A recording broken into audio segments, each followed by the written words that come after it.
नमस्कार, मैं हूं मेघा सिंह और आप सभी का स्वागत है एसपीएन 9 न्यूज में। नुपुर शर्मा के विवादित बयान के बाद देखने को मिल रहा है कि मुसलमान समुदाय के जो लोग हैं वो काफी आक्रोशित है, जिसके क्रम में आज जमा मस्जिद के बाहर भी मुसलमानों का गुस्सा देखने को मिला, विरोध प्रदर्शन को देखने को मिला। वहीं दूसरी तरफ नुपुर शर्मा जिस तरह से पैगंबर मोहम्मद पर उन्होंने विवादित बयान दिया था, उसके बाद लगातार उनकी मुश्किलें जो है वो बढ़ती हुई जा रही है, क्योंकि एक तरफ उनकी गिरफ्तारी की मांग हो रही है, वहीं दूसरी तरफ उन पर एफआईआर भी दर्ज हो चुका है। लेकिन आज जिस तरह से मुसलमानों ने विरोध किया है, जिस तरह से जमा मस्जिद के बाहर जिस तरह से जुम्मे के नमाज के बाद मुस्लिम समुदाय के लोग इकट्ठा होकर पोस्टर बैनर्स के साथ जो है नुपुर शर्मा का विरोध प्रदर्शन कर रहे हैं। और ये सिर्फ दिल्ली की बात नहीं है, यहाँ पर देखने को मिल रहा है कि झारखंड के रांची हो जाए, रांची शहर से भी इस तरह की तस्वीरें सामने आ रही है। वहीं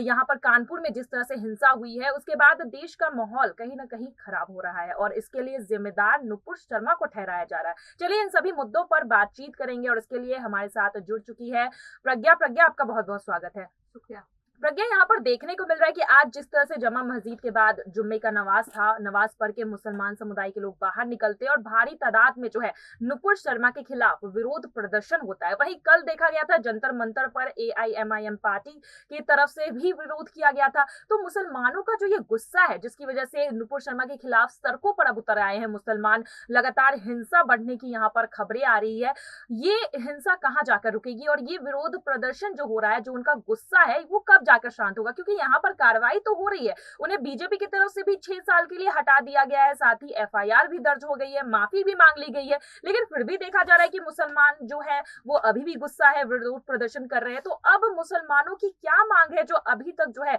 देखा जा रहा है ये विरोध हो रहा है? तो बिल्कुल जाहिर सी बात है, जिस तरह से हम लगातार देख रहे हैं कि एक के बाद अलग अलग जगहों पर एक ही मुद्दे को लेकर विरोध प्रदर्शन हो रहा है। बात यहाँ सिर्फ विरोध प्रदर्शन तक ही नहीं रुक रही है मेघा, जिस तरह से हम लगातार देख रहे हैं कि पत्थरबाजी हो रही है, आगजनी हो रही है, किस तरह से कानपुर पूरा जल उठा। पीछे अगर हम बीते शुक्रवार की बात करें, किस तरह से वहां पर हमने देखा पत्थरबाजी हुई, आगजनी हुई, और इसके बाद आगरा से भी ऐसी तस्वीरें सामने आई। और अब अगर बात करें दिल्ली की, तो दिल्ली में भी इस तरीके का माहौल बन गया। देखिए जाहिर सी बात है, कहीं ना कहीं अगर देखा जाए कि इतनी सख्ती के बाद भी अगर इस तरीके की चीजें सामने निकल कर आ रही है, तो उसमें कहीं ना कहीं यही सामने आता है निकल करके मेघा, के कहीं ना कहीं कुछ लोग अपनी राजनीति को चमकाने के लिए या फिर अपनी राजनीतिक फायदे के लिए धार्मिक मुद्दे को ज्यादा हवा दे रहे हैं, बढ़ा रहे हैं। क्योंकि जैसा कि हम देख रहे हैं कि इस वक्त चुनाव है कई राज्यों में और इसके बाद भी आगे चुनाव होने वाले हैं लगातार, और उन्हीं जगह पर इस तरीके की आगजनी या फिर ये बवाल ज्यादा देखने को मिल रहा है। तो कहीं ना कहीं यही कहा जा सकता है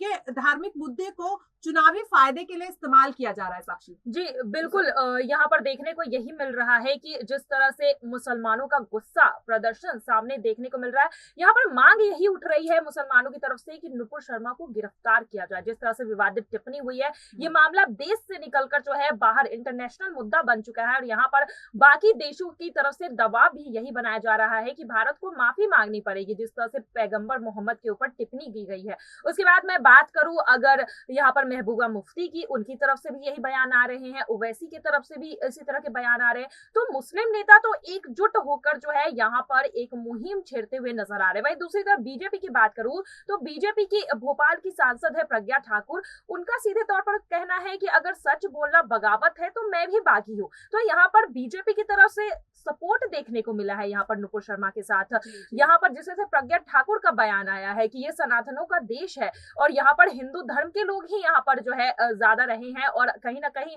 मुसलमानों को लेकर जिस तरह से वो बोलती हुई नजर आ रही है, यहाँ पर क्या बीजेपी का सपोर्ट पीछे से अभी भी नुपुर शर्मा के साथ है? तो देखिए जाहिर तौर पर कहीं ना कहीं जिस तरीके से साध्वी प्रज्ञा ने बयान दिया है, उससे लग तो यही रहा है कि कहीं ना कहीं नुपुर शर्मा के साथ अभी भी उनका सपोर्ट है। क्योंकि जिस तरह से साध्वी प्रज्ञा ने अपनी बातों में कहा कि अगर बगावत करना जुर्म है तो हम बागी हैं, और इसी के साथ उन्होंने ज्ञान वापी को लेकर भी कहा था कि वहां पर ज्ञान वापी में शिवलिंग है और हमेशा से था और रहेगा, इतनी बड़ी उन्होंने बात कह दी। हालांकि इस पर अभी तक सुप्रीम कोर्ट कोई फैसला नहीं ले पाया। ऐसे में में अगर प्रज्ञा ठाकुर ने अगर इस तरीके की बात की है, तो देखिए कहीं ना कहीं बड़ी बात उठती है कि जहां लगातार पार्टी अपने नेताओं को ये सख्त हिदायत दे रही है कि धार्मिक मुद्दों को लेकर बयानबाजी ना करें, शांति में एकता बनाए रखने की बात हो रही है, एकजुटता बनाए रखने की बात हो रही है, क्योंकि जिस तरह से आपने अभी कहा मेघा कि अब ये मुद्दा सिर्फ देश के अंदर ही सीमित नहीं रहा है, ये अब देश से बाहर निकलकर एक इंटरनेशनल मुद्दा बन गया है। देखिए काफी बड़ी बात है कि अगर एक नेता के बयान के बाद बवाल इतना बढ़ गया कि अब बाहरी देशों से भी भारत को घेरा जा रहा है, और सिर्फ घेरा ही नहीं जा रहा है, बात अगर करें आतंकी संगठन अलकायदा की, तो वहां से तो नुपुर शर्मा को जान से मारने की धमकी दी जा रही है। इसी के साथ देश के कई राज्यों को चिन्हित करके वहां पर आत्मघाती हमले करने की भी बात कही है। हालांकि इस पर लगातार अगर भारत की बात करें तो वो लगातार इन बयानों को खारिज कर रहा है। इसी के साथ अगर ओवैसी की, जिस तरह से आपने कहा कि ओवैसी नुपुर शर्मा के खिलाफ विरोध कर रहे हैं या फिर उनकी गिरफ्तारी की मांग कर रहे हैं, लेकिन बात करें जब बाहरी देश से, जब एक आतंकी संगठन से इस तरीके की धमकी आती है, तो कहीं ना कहीं ओवैसी ने भारत देश की एकता को बनाए रखते हुए उन्होंने मतलब साफ लफ्जों में ये कह दिया कि देश के मुसलमानों को एक आतंकी संगठन की जरूरत नहीं है, हम अपनी रक्षा खुद कर सकते हैं। काफी बड़ी बात कही। देखिए जाहिर सी बात है कि चुनाव के वक्त में नेताओं के बीच आपसी मनमुटाव रहता है, बयानबाजी भी होती है, लेकिन जब बात आती है देश की तो सभी एकजुट हो जाते हैं। लेकिन अभी भी ये देखा जा रहा है साफ तौर पर कि कुछ नेता ऐसे हैं जो अपनी राजनीति को देश से बढ़कर देख रहे हैं। यही वजह है कि लगातार इस तरह की घटनाएं एक के बाद एक सामने आ रही हैं, क्योंकि जिस तरह से हम देख रहे हैं कि काफी सख्ती बढ़ती जा रही है, लेकिन इसके बाद भी चाहे सोशल मीडिया देख लीजिए या फिर नेताओं के बयान हो गए, लगातार बढ़ रहे हैं। तो यही एक वजह हो सकती है मेघा कि कहीं ना कहीं चुनाव के वक्त में इस मुद्दे को इस्तेमाल किया जा रहा है चुनावी फायदे के लिए। जी बिल्कुल, यहाँ पर चुनावी फायदा भी जरूर एक तरफा देखा जा रहा है, यहाँ पर होने की कोशिश हो रही है। धर्म की राजनीति जिस तरह से हो रही है, विपक्ष लगातार जो है बीजेपी पर निशाने साधते हुए नजर आ रहा है। वहीं अगर बात करें नुपुर शर्मा की, तो उन्हें लगातार धमकी भी मिल रही है, उन पर इनाम भी रख दिया गया है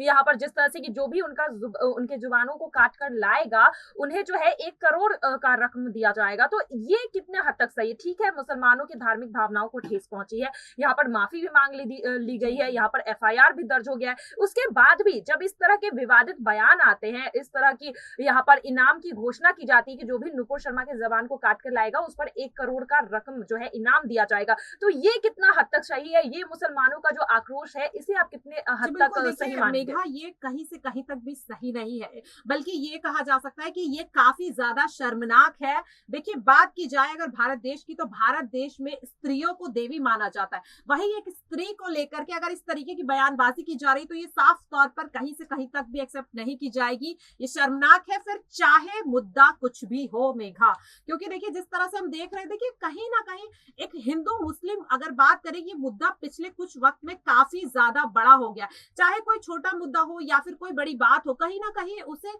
लोगों की भावनाओं का इस्तेमाल गलत तरीके से किया जा रहा है, ये साफ तौर पर देखा जा सकता है। फिर चाहे वो कश्मीर में हो रही हिंदुओं की हत्याएं हो या फिर पैगंबर मोहम्मद को लेकर जिस तरीके से मुसलमानों में ये उबाल एक आया है, अचानक से देखने को मिल रहा है, तो वही जाहिर सी बात है कि एक इस तरीके से मतलब किसी पार्टी को तो नहीं कहा जा सकता, लेकिन कहीं ना कहीं पार्टियों ने या फिर नेताओं ने एक ऐसी सोच बना दी है कि हिंदू अलग हैं और मुस्लिम अलग हैं, और इस तरीके से अगर कोई किसी धर्म को लेकर के टारगेट करता है, तो अब ऐसी मानसिकता बना दी गई है कि अब इसे लेकर के हम मतलब पूरा एक संगठन अलग हो जाएगा, और अगर किसी ने हमारे धर्म को लेकर के कुछ बयानबाजी की है तो हम बिल्कुल अंधे हो जाएंगे, मतलब कि गुस्सा इतना भर लेंगे कि फिर सही क्या है गलत क्या है, या फिर मानवता की सारी हदें पार कर देंगे। जाहिर तौर पर जिस तरह से हम देख रहे हैं, जिस तरीके की नुपुर शर्मा को धमकी मिल रही है। जी बिल्कुल, यहाँ पर देखने को मिल रहा है कि नुपुर शर्मा के खिलाफ अब जिस तरह से प्रदर्शन के मामले निकलकर सामने आ रहे हैं, जिस तरह से विरोध किया जा रहा है, देश के कई राज्यों से